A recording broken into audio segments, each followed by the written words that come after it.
Before we start, I want to mention again what I already mentioned last week, that I'm going to be at Long Island Doctor Who Con 2, this time it's personal, this coming weekend, which is the weekend that Death in Heaven is airing. So it's already sold out, so you can't come if you haven't already committed to doing so. But if you're already going, then you should find me and say hello.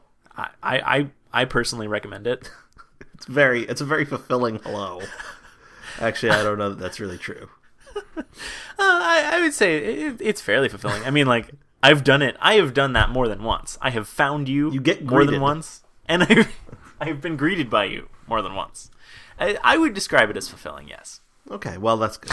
All right, so yeah, I just thought I'd throw that out there. But no, it's good. Oh, also, there's going to be 2 different screenings of Death in Heaven on BBC America.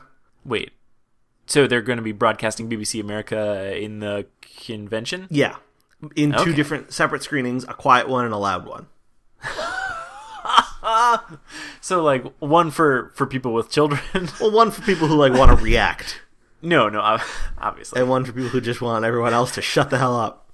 So if I understand stereotypes, one of them will be filled with British people, and it will probably not be the noisy one. If you understand stereotypes, then yes. I honestly don't know which one I want to go for. Probably the quiet one. Yeah, that's the thing, is because hearing dialogue, I think, is going to be key. Because I guarantee you there's going to be a lot of the Doctor explaining things in gibberish, and you really want to be able to hear that gibberish. Yeah, definitely. That technobabble. Mm-hmm. You want to be able to fully absorb that technobabble. Right. So I probably also won't be tweeting during the day on Saturday because I want to avoid Twitter.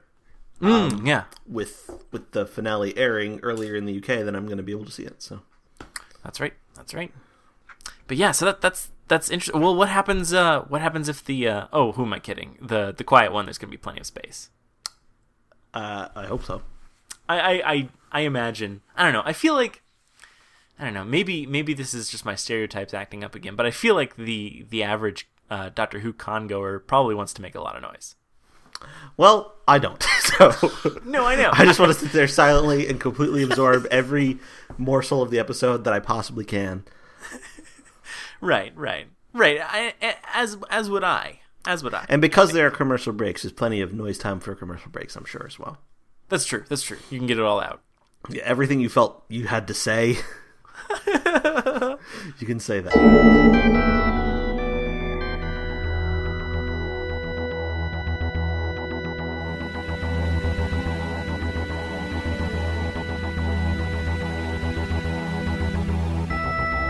I'm Tom Dickinson. And I'm Louis Midas. And this is The Cloister Room, a podcast about Doctor Who and other things.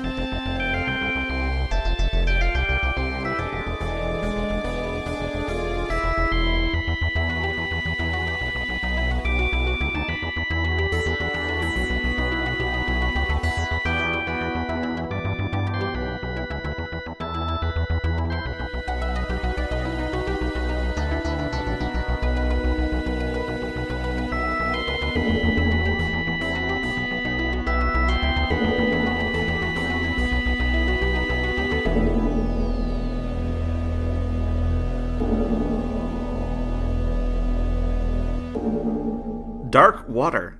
Dark Water. What did you think of Dark Water? I really liked it. I thought it was excellent. Yeah. Like, so good. Yeah. Well, and like, I don't know, maybe it's just been so long since we've had a two-parter that, like, I maybe my feelings have changed on two-parters, but like I always, this was more of a problem when it was when watching week to week as opposed to binge watching.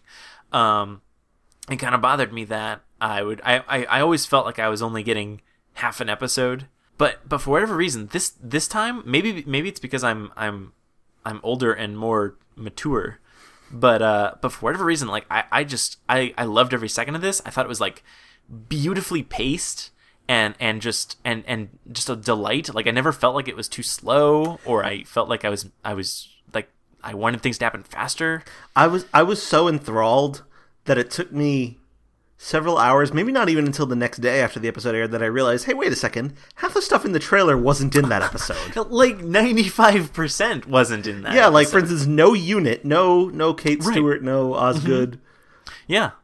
But yeah, yeah, like there isn't a line where Clara says, Clara Oswald never existed, or whatever. Exactly. Yeah. Yeah, I think I went back and rewatched the Next Time trailer actually, and I think the only, or maybe there were others, but the only thing that really stood out to me as being something that we definitely saw in this episode was the volcano scene. Yeah, which I in last week's episode wrongly interpreted to be the Doctor's time stream. Oh, right. Which it's not, but right, just visually, same kind of color palette, same kind of rocky landscape, but yeah. No, that scene, that whole sequence, starting from when she enters the TARDIS and ending when they sort of resolve to seek out the afterlife. That whole sequence was just incredible. I loved it. Yeah. Well, yeah, and this episode was definitely not what I was expecting. And I mean, I guess I've said that quite a bit, but like, the opening scene where it's Clara and Danny on the phone, that's, and it sort of hit me like as it was happening, like, oh, of course Danny had to die. Like, of course that was going to happen. Like, someone had to go to quote unquote heaven. So that to kick off this whole thing, right? And in my head I had thought like, oh well, maybe it's gonna be Clara, and it just it never occurred to me that it was gonna be Danny. Well, I always kind of thought it might be. So for me, I think a lot of the stuff in this episode, there weren't many things that surprised me per se. Yeah, like, oh, I could never have foreseen that happening. But there, just like even while it wasn't surprising me, everything was just so excellently done, and it was just really incredibly well executed. Mm-hmm. Yeah. Well, yeah, and I mean, I knew that. Well, yeah, obviously we knew that the Cybermen were going to be in this, and so I guess it was kind of so that wasn't really like a surprise. No, but in fact, they used the fact that you already knew it to pretty great effect. Right. Like right. I think, I don't know about you, but immediately as soon as they said exoskeleton, well, I mean, as soon as we saw the skeletons sitting in the tanks, I was like, somehow these are going to become Cybermen.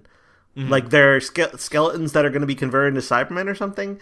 And then the second they said, like, oh, it's an invisible exoskeleton, it just clicked for me. Oh, they're already Cybermen. Right. Well, yeah, actually, I didn't hear that line the first time they said it. Okay. So that was not clear to me. But then I realized later on when they were saying that only what was it? Like they were saying that only organic matter could be seen, and at some point that clicked. But yeah, no, that was yeah, that was all really well done. And I don't know, especially the scene where the doctor and Dr. Chang leave the room, and the doctor says, "I'm missing something completely obvious," and then the door closes, and that logo, which has seemed really weird and didn't seem to me like it had much of an explanation throughout the whole episode, it closes, and you see, oh, it's the Cyberman eyes, and then Murray Gold's Cyberman theme, da, da, da, da, da, yeah, etc. Right, I love that. I thought that was just like the perfect mix of like just ridiculousness and just like, and with just like a hint of drama, and I just thought it was like, that was, I don't know, I just thought it was just like a tiny bit campy almost. I just thought it was perfect. It was great because it was like, it's the Cybermen, we know it's the Cybermen, we're not even pretending that this is a secret, but yeah. I imagine that this episode may play quite differently to someone who's later coming into the season and watching the episodes in order without access to all the promotional stuff. Well, yeah, especially if I don't remember what they're doing nowadays, but especially if they no longer put the Next Time trailers on the DVDs. Yeah. Because I know that they, I think for Series 6, I want to say, they were not, the Next Time trailers were not on there. Or maybe you could watch them separately, but like you couldn't, it was not just automatically played at the end of the episode. And that would really, I feel like that would really take away, because, it obviously, yeah, it's, everyone knows that the Cybermen were in this episode, but because they watched the Next Time trailer. But yeah, someone who didn't see the Next Time trailer or didn't have, I guess you could make up for it by having like the Cybermen on the DVD or something. But yeah, it's you definitely are going to lose something when you're binge watching and maybe not even fully paying attention, or maybe gain something. Well, yeah, maybe you'll feel proud of yourself that you figured it out before the doctor did. Well, yeah, and actually, yeah, now that I'm thinking about it, like binge watching would only work, like you'd only be able to do like a kind of a DVD, like having it on the DVD or whatever, if they were watching it on DVDs, which is increasingly not the case, given that a lot of people have been binge watched Doctor Who on like Netflix. Yeah.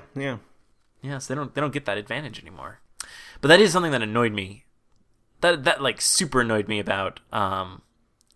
This is off topic, but it super annoyed me that like the DVD menus for like I think Series 4 like pretty much spoiled the fact that Davros was in it. Exactly. Yeah. And that really bothered me. But I mean, like, of course, in this case, it's completely different because you're supposed to be in on the joke. Right, but so I just loved that whole aspect. I just thought it was great. I mean, I'm not sure how familiar you are with the sort of iconography that they're referencing in the last scene. Like the Cybermen on the steps of St. Paul's Cathedral is a thing from The Invasion. Oh, okay. Which is a second Doctor story. It's actually the first unit story. That's quite a nice compact little reference there. Yeah, so it's actually it's the second story in which the character of Brigadier Alistair Gordon Lethbridge Stewart shows up. In his previous appearance, he was a colonel, but in this, he's promoted to brigadier, and he's been put in charge of this thing called a unit. And so that's how Unit kind of first started. So, and I mean, everyone knows we're going to be seeing Unit in the next series, in the next episode, and we're going to see that character's daughter. So, yeah, that's a lot of connections there. That's pretty cool. Yeah, and there was even a promotional image that was sent out associated with this episode, which featured the Doctor and Missy in front of all those Cybermen, with the Doctor holding on to an Invasion Cyberman head. So I'm kind of curious to know whether that's going to play into the next episode somehow, or whether it was just a little bit of, fanish nonsense. Could be either.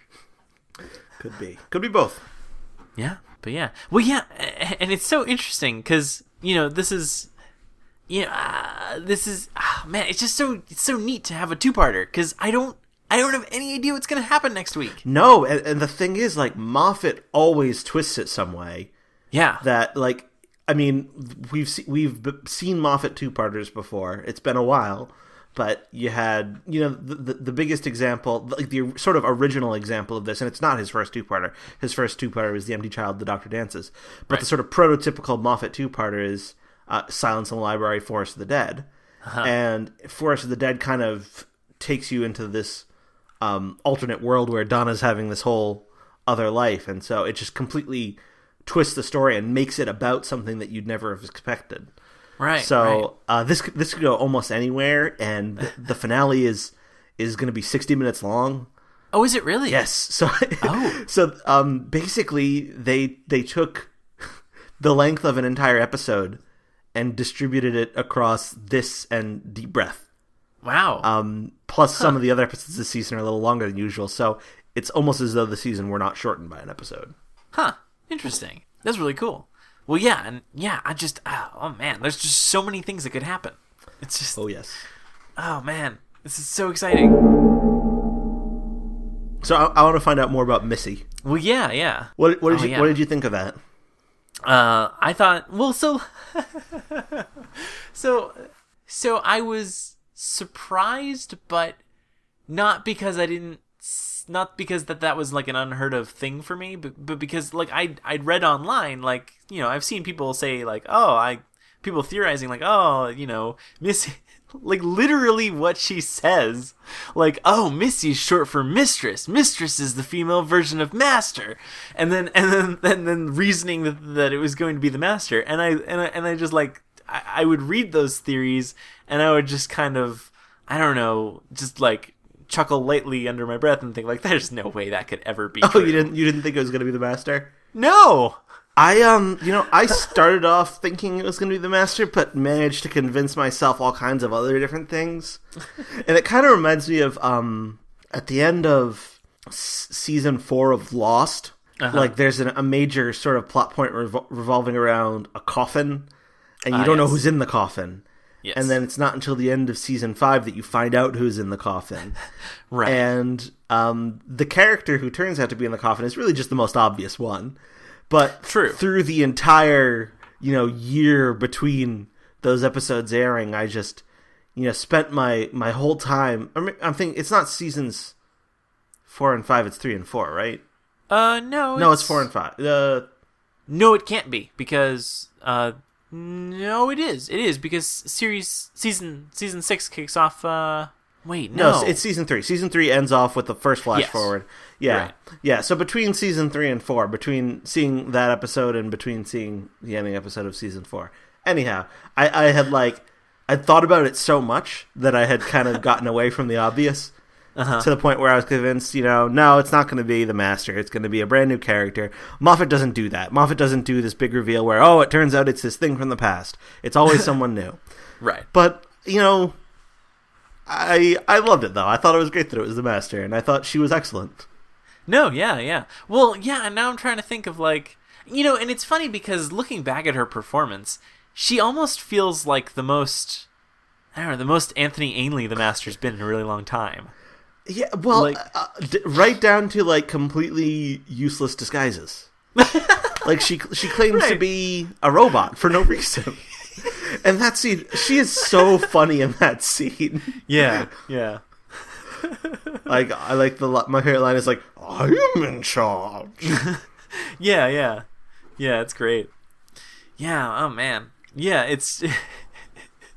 yeah, that whole duplicitousness that serves really no purpose except to just screw with the Doctor. It's just great. Man. Love it. Yeah, well, it remains to be seen, I think, whether she really doesn't call herself the Master anymore, or whether that was just a disguise. Right. And the thing where she says, I can't call myself that anymore was just a little bit of a sort of cheeky joke or whatever. But I mean, I guess we'll see. I'm very curious to know what the deal is with why. Well, yeah, there's so much here because is this the well, right, because last time we saw the Master, as played by John Sim, he was apparently trapped with Gallifrey, or it would seem. Yeah, and the notion that the Doctor left him for dead does not seem... Oh, that's true. ...like a correct characterization of what happened in that episode. Right.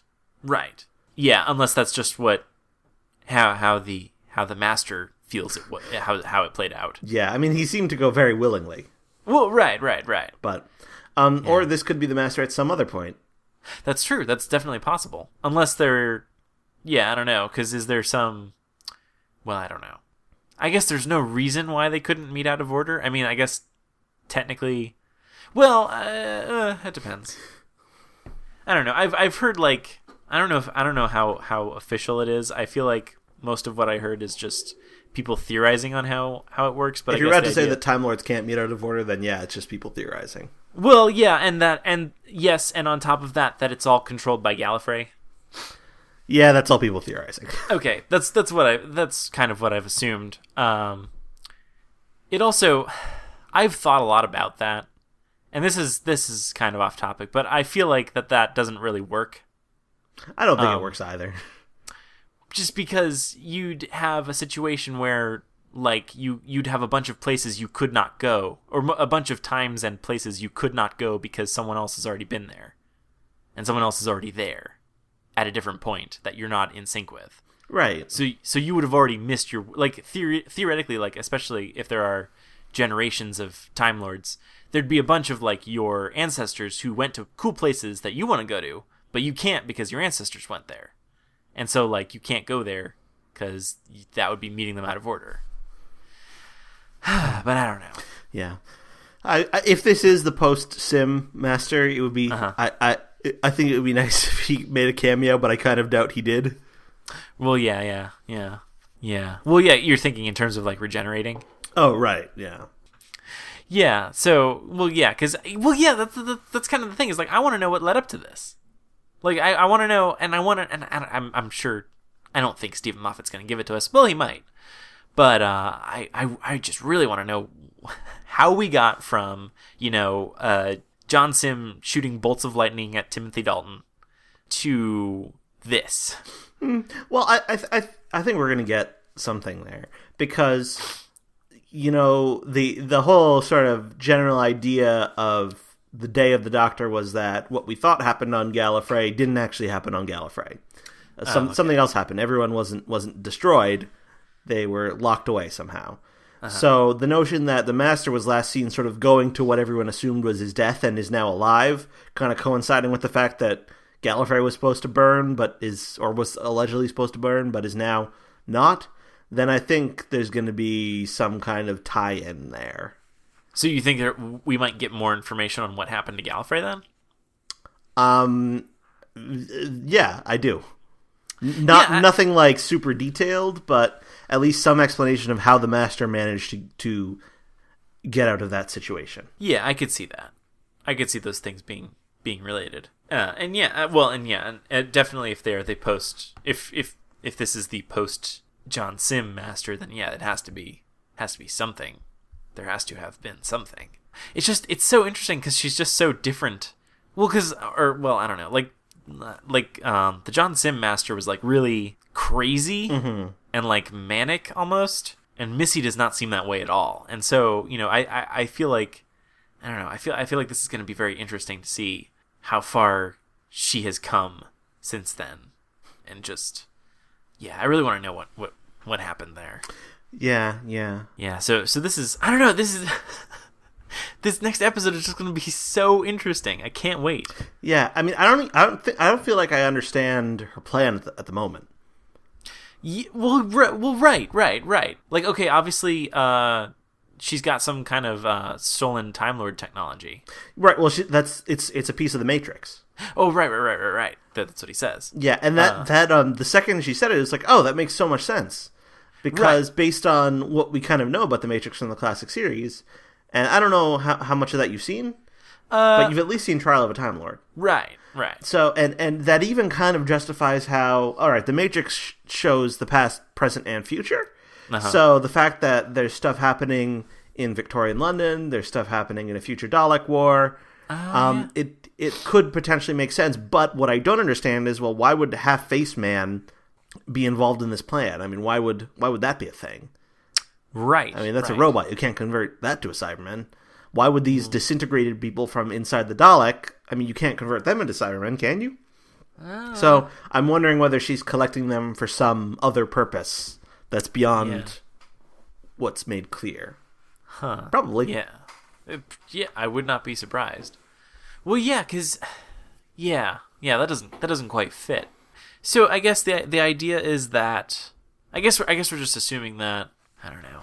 I'm trying to think of like Cyberman logistics, like how, like I definitely understand, like, okay, yeah, a ton of dead people, sure, convert them all into Cybermen, but like, is this I guess this would have had to have been something that they were really planning pretty far in advance if they want to. Well, no, I don't know. Like I'm trying to work out, like, all right, so if you've got if you've captured a person's soul or whatever, I don't know. I feel like, I don't know, maybe in my mind this is just like, this is a step too far for, well, maybe not. I was gonna say like a step too far for the Cybermen, that, well, I guess the idea, because I thought like the original mission of the Cybermen was to like just convert everyone to make everyone like them, and I guess making dead people like them is sorta that same mission, I guess. I don't know. Well, I mean, the general concept of the sort of afterlife presented here is that those people do continue living on. I don't know whether I don't know how much truth there is to that and what we're going to find out about it, but the notion is that, people live on, but she manages to capture them in the Matrix so she can, re-edit their consciousness and then convert them. So it's like just a new source of it. Like the normal cyber conversion is like you take a live person, right, and you edit their mind while they're still alive. Whereas this, like, you edit the mind while it's separated from the body, which I guess would be easier or something. I don't know. I guess it and then you sync it back into the upgraded physical body. Yeah. So it seems to me like it's just a different way of doing stuff that could potentially lead to greater numbers Yeah, I could see that. Okay, so it's kind of a kind of like a harvesting kind of thing that they don't have to like catch people. People just kind of come to them. Then they just do the cyber conversion.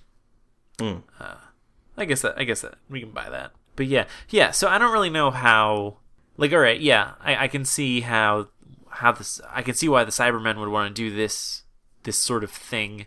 I don't know what the Master could want out of this. Yeah, it's very unclear as of yet, but I'm sure we'll hear more. Yeah, and it could just be that she wants to, I don't know, she's just doing this to get back at the Doctor for whatever, leaving her for dead, I guess. Yeah, I'm guessing it's not that though. No, probably I'm not. guessing it has something to do with Gallifrey. Yeah, that could be. Well, it could also, yeah, I don't know. I hope this is a good plan though, like not like one of the Master's old plans that don't necessarily do anything. No. And what was interesting? No mention of the drums. Oh yeah. Well, yeah, because that was sort of retconned into being something that Rassilon put into the Master's head as like a sort of beacon or something. Yeah. So it was kind of a retcon. Because right. The drums themselves were at first they were a retcon. Well, right, because that was something that had never been mentioned in the classic series. Right.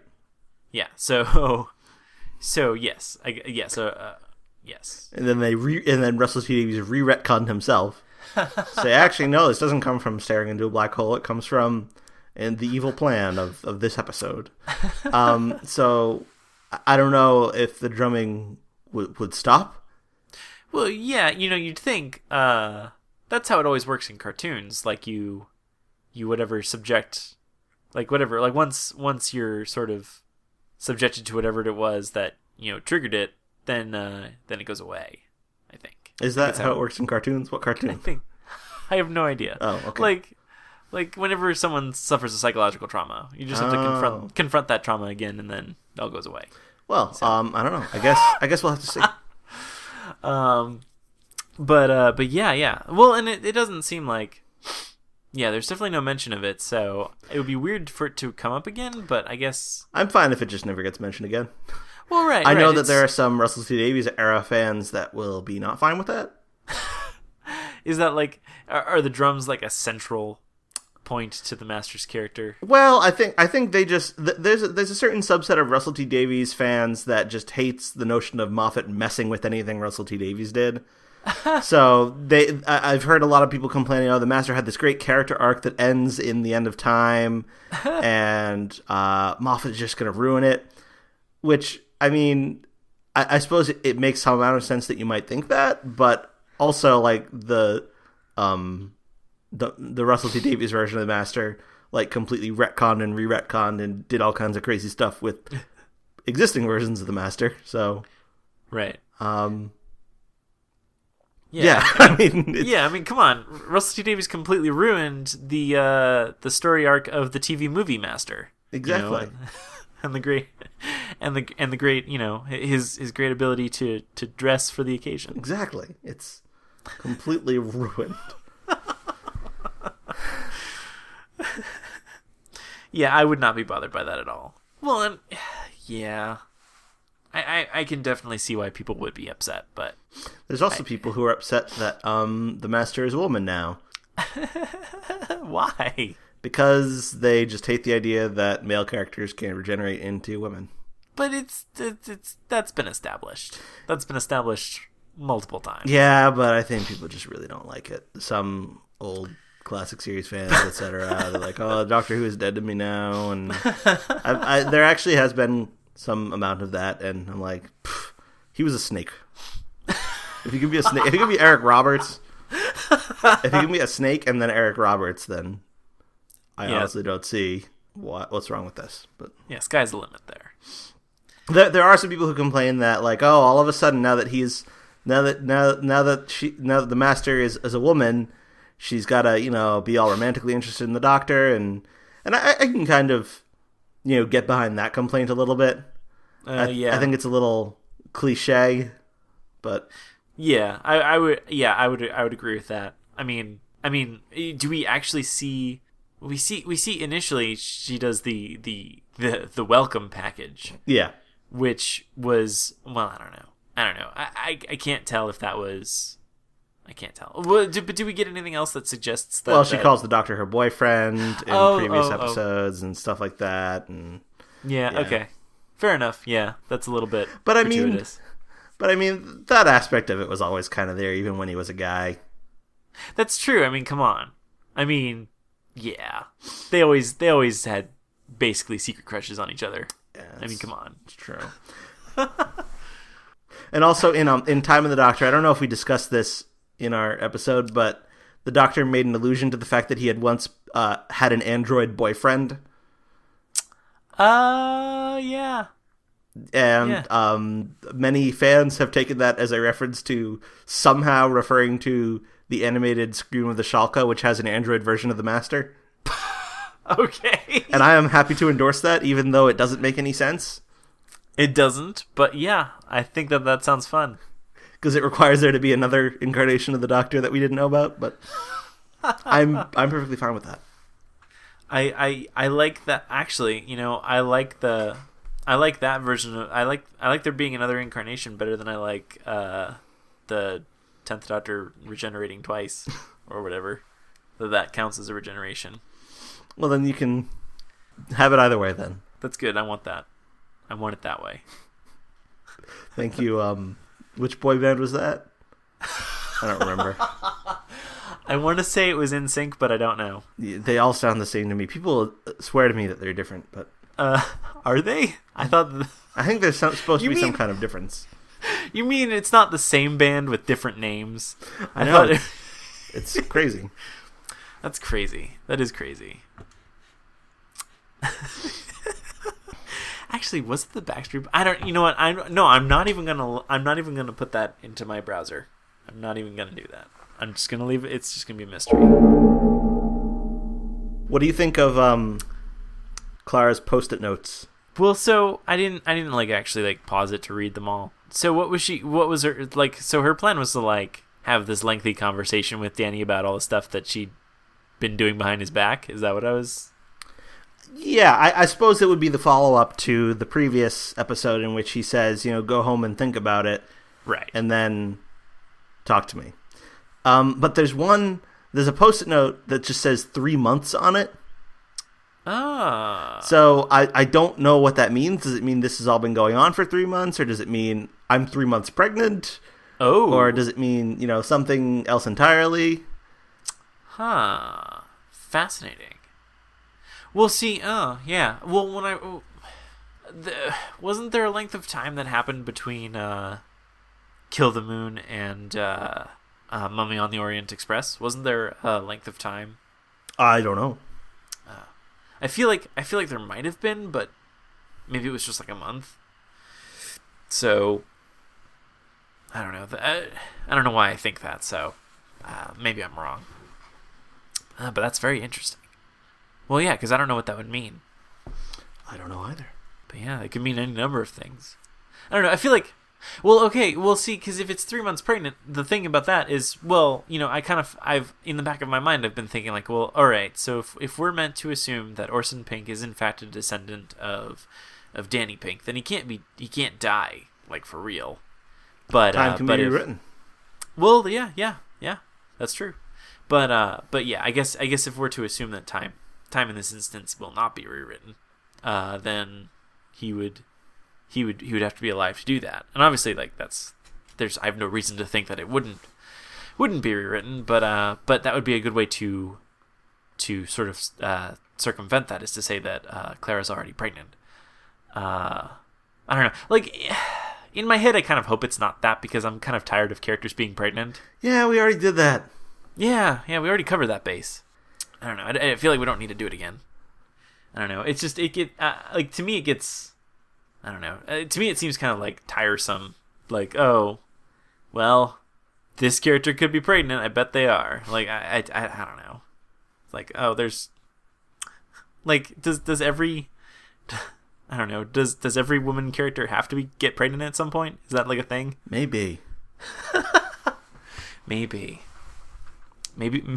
Missy's pregnant. Could be. Wow. That would be a twist. It would certainly be. So what do you think of Danny in this episode? We get a little bit more. We get to learn a little bit more about him. We do. We see the incident, or at least we get a kind of partial view of the incident that he's so broken up about. Yeah. And we see the kid that he apparently killed. Yeah. And the episode ends on him. I'm not entirely clear what's supposed to be going on with that iPad. He deletes his emotions, maybe? Is that what they're offering?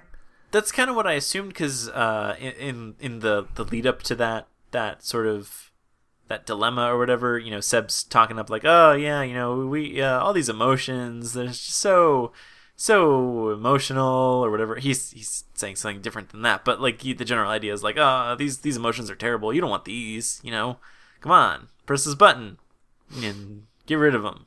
At least that's basically what I got out of it. Yeah, and then in the final shot of the episode, I like how the episode kind of has this false cliffhanger where you zoom in on the Cyberman eye. Oh yeah, and then you see Danny with the iPad, and then you see the reflection in the iPad of the kid who's standing behind him. Oh yeah. That was pretty good. Yeah, it was definitely good. Well, yeah, and so like that's it. Like that's the cliffhanger right there, and Yeah, I'm just, oh man, it's just 2-parters. Oh man, we got so much. It's like, how's like, and it's not even like well, in a sense, the doctor's in a predicament, but like, it's not like previous cliffhangers. This is just like an emotional dilemma. I don't know. Right. Like what's Danny Pink gonna do? What's gonna happen?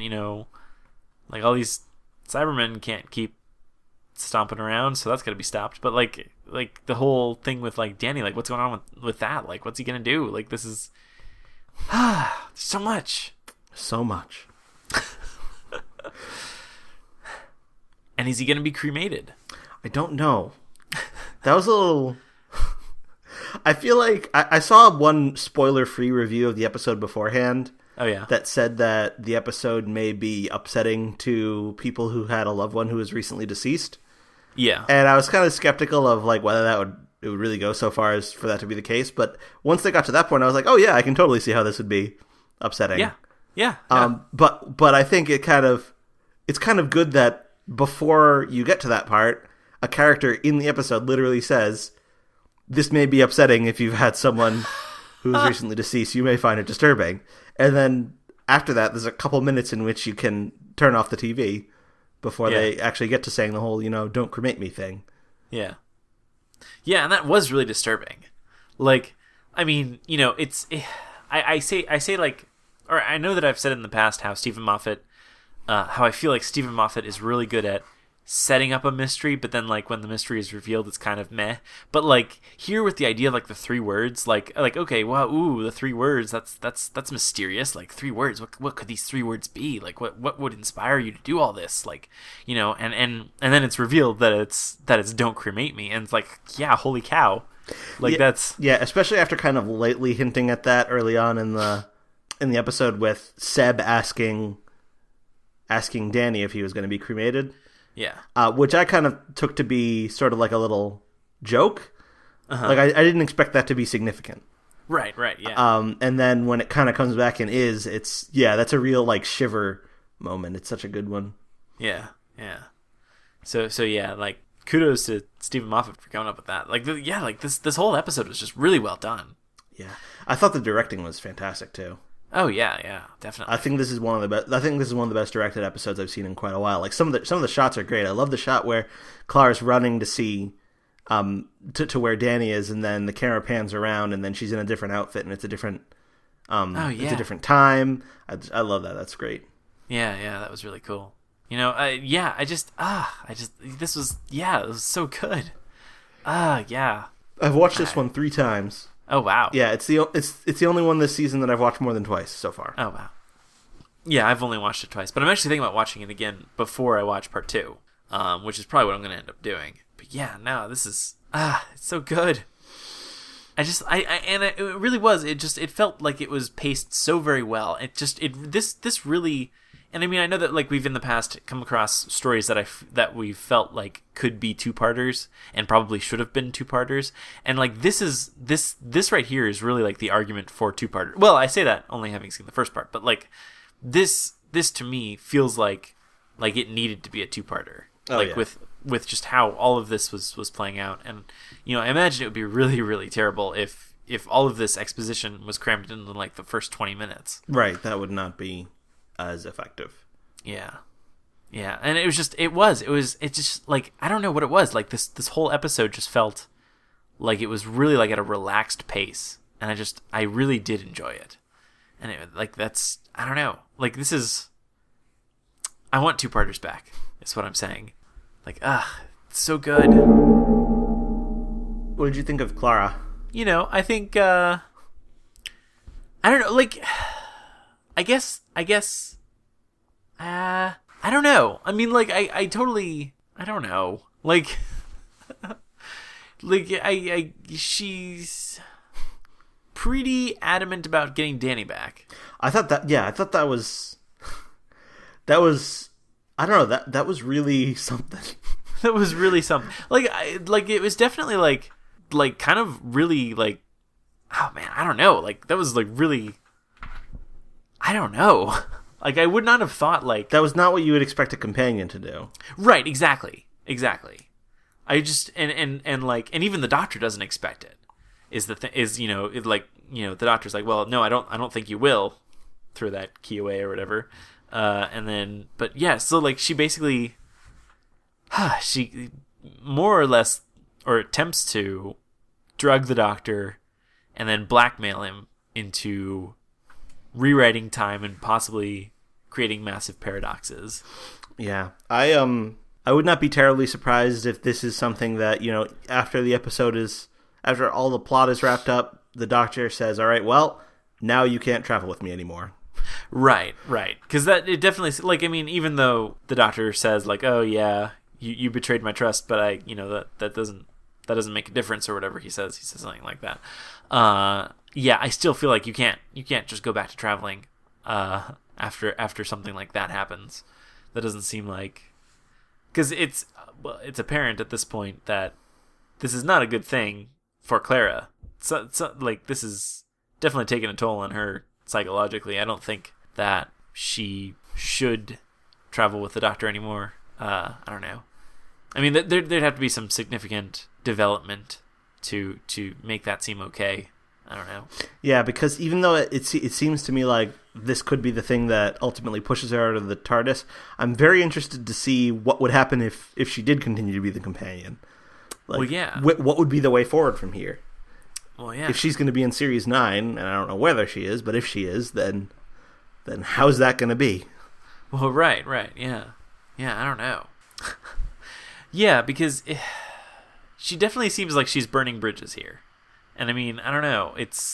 I don't know. Well, and I also just don't know how this is going to play out. Like, I'm interested to know, or I really am interested to find out if Danny can even be saved. Like, if that's even like a feasible plan. Because there's not. Well, I don't know.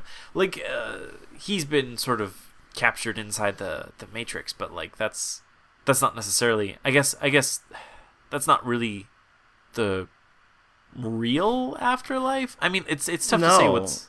No, I would presume that the most that could possibly be done for Danny is to sort of do like a River Song-esque. Right. You get to keep being a computer upload. Right. But I think this is it for the actual flesh and blood human Danny. I would be surprised if they managed to bring him back. Actually, I guess I wouldn't be that surprised, but I'd be a little disappointed.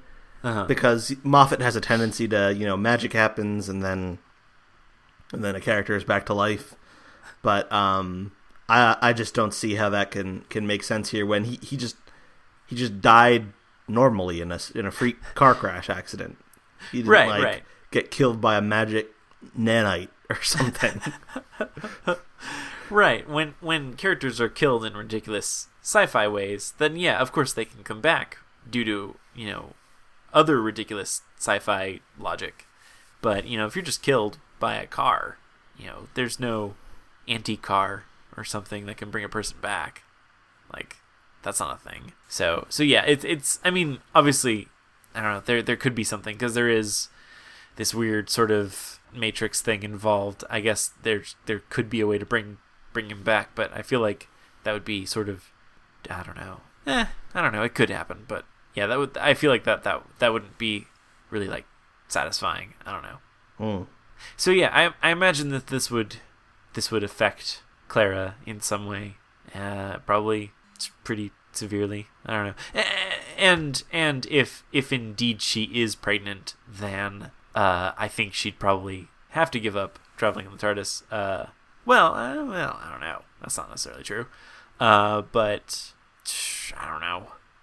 There's so many things that could happen in this last episode. Yeah, I do kind of hope that this episode does wrap it up and doesn't leave things hanging for Christmas. Yeah, because I don't know. I feel like the past few Christmases have been a little bit weird because, I don't know. The Christmas should be a fun thing that doesn't really have a lot of heavy ties to continuity. At least that's how I view Christmas. I don't know. So I haven't been that thrilled with the past two Christmas specials, just because they haven't been that good to be standalone, I think. You didn't like the snowman? Actually, to be honest, at the time I really did like the snowman, but I feel like it doesn't fit to me. It doesn't fit like with like what I have since decided a Christmas special ought to be. Okay. So I'm obligated to stop liking it. Right. Because otherwise I'd be a hypocrite. But no, actually, to be honest, I did like the snowman, but I feel like it wasn't a good Christmas special. Just because I feel like it wasn't like a fun sort of Christmas adventure. Like I don't know, like obviously the Next Doctor there's a pretty strong argument for how the Next Doctor is just absolutely terrible. I thought you liked it. I do. but I am willing to admit that there is a strong argument that it's terrible. Okay. But I think it is a great Christmas story because it is nothing but fun. And there's no, it's fun. There's a lot of things in there that I don't think are fun.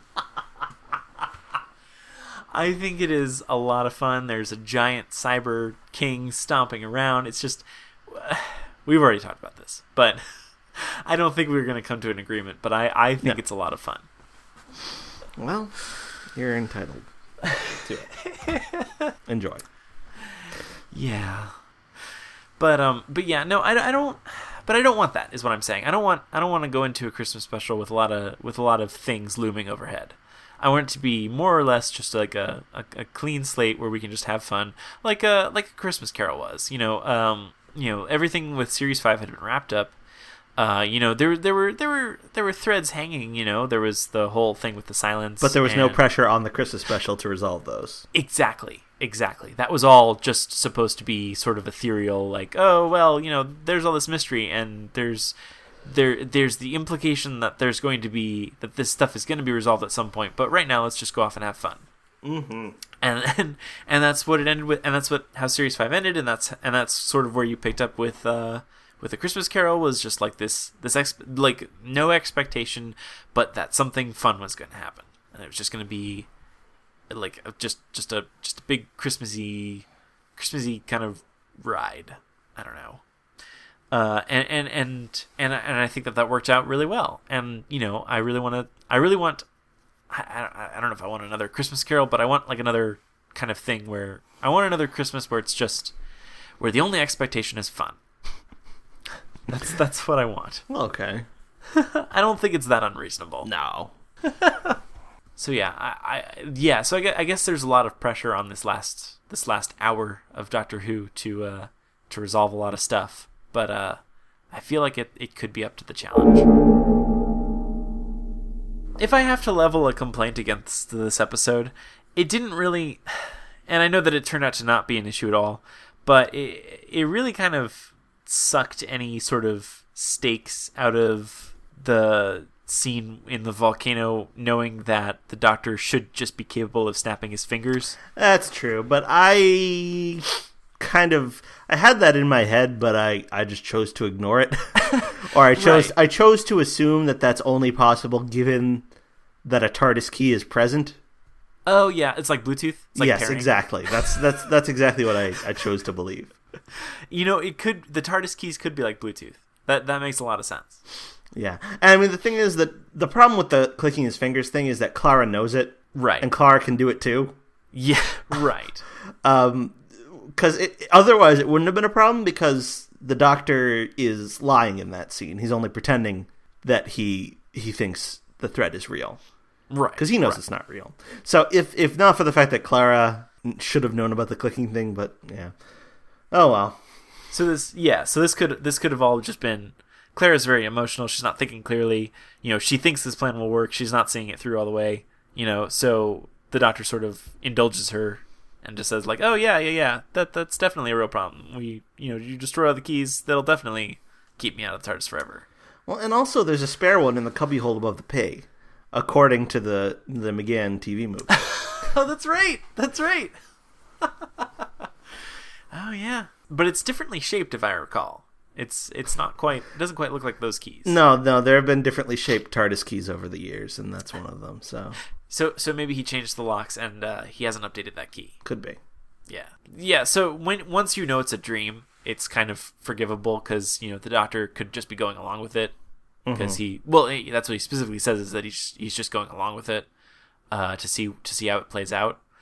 And so I was completely fine with that, but that was in the back of my mind. Oh well, hang on. Well, I guess this doesn't necessarily mean anything, but we know that Missy is capable of going, or the Master is capable of going in between the real world and the Matrix or whatever, because obviously she's greeting people after they die, right? Or at least like I don't know, an avatar at the very least of her is doing that. Yeah, sure. So it could be that it's not really her. Like there's no way to get in or out of that, but that seems to be something that can somehow be done. I don't know. I could see that possibly leading into some sort of scene between Clara and Danny possibly saying goodbye for whatever the last time. Oh yeah. So that could be how that happens. Because it doesn't seem like that just anything could come back out again. But I guess we'll see. They also made the same joke that I made about Steve Jobs. Yeah. And I felt good about myself that I made that joke first. Well, I'm glad you did. I guess I didn't really make it first, but yeah, I was assuming that the iPad thing was just the props department being cheap, but it's dictated by the script. Yeah, exactly. There's no way around it. Who do you think Seb is? Do you think he's some kind of identifiable character? Oh, I didn't think about that. I don't know. I think he may be Gus. Gus? For the train, the thing from the Orient Express. Yeah. Ah, yeah, Gus. There you go. Yeah. Yeah, because if we really need to tie up all loose ends in the finale, then yeah, he'll also be Gus. Well, and it fits though. It's a nice short name, 3 letters long. A vowel wedged between 2 consonants. Not that means anything, but there's a nice symmetry there. So yeah, there you go. I can get on board that. Well, okay. I'm fully expecting to like next week's episode a lot. Yeah, it would have to go really, really far off the rails for me to dislike it. Which, I mean, I guess it could. But, it could. But yeah, it's the trajectory is good. Like, the trajectory, I think at the very least I'm going to think it's pretty good. And at the most, I could think it's the best Doctor Who episode ever. Right. No, I do think that this, kind of depending on next week's episode, this series is a strong contender for best series, I think. Yeah. I mean, like, I think, like, towards the end, some episodes kind of got hit or miss. But it definitely started off really strong. And, yeah, depending on this finale, it could be a good, solid season. Yeah, I feel like I'm definitely going to have to go back and rewatch the whole thing just so I can get sort of broad picture and sort of, I don't know, sort of get a sense of what the season is going to feel like when someone binge watches it. Yeah. Doesn't Deep Breath seem like a very long time ago? It really does. Remember, because I was thinking, you remember how there was a time after we watched Deep Breath that we were talking about how we felt like the Victorian era felt like home base? Uh-huh. And doesn't that seem just like such a distant thing now? That's true, it does. Yeah. Well, yeah, and at the time, there had been a lot of episodes, not too far in the past, episode-wise, anyway, that had dealt with the sort of Victorian London, but that really has not come back at all. Since Deep Breath. Yeah. Well, yeah, because I'm, working back, it was in Deep Breath. It was not in Day of the Doctor, but it was in Name of the Doctor. It was in Crimson Horror, and then before that, it was in The Snowman. Right. Yeah, and so that really did feel like that was the place they were always coming back to. But yeah, now it doesn't, or at least that's definitely not as strong of a feeling, at least for me. Right. But yeah. Wow. Yeah, there's been a lot of Doctor Who since then. That's so long ago. Mm-hmm. Long ago. What is it, like 11 weeks? Yeah. So do we know when Series 9 is gonna air? No, I don't think we do. As far as I haven't even heard an announcement about Series 9 being commissioned. Oh, wow. I assume it has been, but well, yeah. There hasn't really been any kind of official announcement. Huh. Moffat has made offhand references to a Series 9, which I assume means that it's happening. It would stand to reason. Yeah, I believe he said that Series 8 and Series 9 would both be uninterrupted. Huh. And I think the implication there was that Series 9 would air in the same kind of time frame as Series 8. Interesting. And I think that works. Yeah. Because we definitely can't, or I definitely don't want to do split seasons anymore. And I'd really like to get more or less back to the idea of having one series every year. Yeah. Not that, I don't know how reasonable that is, but I'd really like it. Yeah, because we've really been spoiled. Because this has not happened in a very long time, that we've gotten so many consistent weeks of new Doctor Who. No, this is the longest run since 2010. Yeah. Wow. That's something. And I feel spoiled. Spoiled rotten. Yeah, and I imagine that one of the reasons it's been a little inconsistent over the years is probably down to Sherlock, at least in part. Oh, yeah. Yeah, I could see that. Well, because, yeah, I guess. Well, when did Sherlock Series 1 air? Was that in 2010? Yeah, I want to say it was. Huh. Yeah, so Stephen Moffat was doing a lot. So, I guess that stands to reason. Mm-hmm. Well, but Sherlock is coming back. Someday, yeah. So I guess, could be that there's more time to work on Doctor Who now. Maybe. Who knows? I don't know. And I assume that Moffat is still doing Series 9. Oh, that's true. And, I would, prior to this season, I was kind of dreading that. Yeah. Because I was feeling like he was starting to make things a little stale, but I no longer feel that this is the case after this season. Well, yeah, because it's sort of taken on a different feel, I think, now that we have a new Doctor. And so, yeah, it could just be that, having a regeneration was really all we needed in order to inject some much needed fresh air into the show or whatever. But yeah, no, I like I do I like what Stephen Moffat has done, and I feel like Stephen Moffat has kind of toned it down, maybe, or at least is not leaning so hard on the idea that, like, oh, there's all these mysteries and timey-wimey stuff and all this stuff, and sort of dialed that back a bit, and I appreciate that, because that was definitely, like, fun and interesting, in series 5 and 6, but it gets a little stale. Right, and there was something like that in the season, but it was very much in the background until this episode. Right. So, yeah. Yeah, so it was kind of like, it was a bit more like the Russell T Davies era in that regard. But yeah, and it's nice to be different. Yeah, I would be completely fine with Stephen Moffat staying on if he wants to stand for Series 9. I do still wonder who he's gonna hand over the reins to. Yeah, at this point it is by no means obvious. Yeah. And I guess the question is, will it become obvious by the time a successor is needed? I'm going to say no. Yeah, probably not.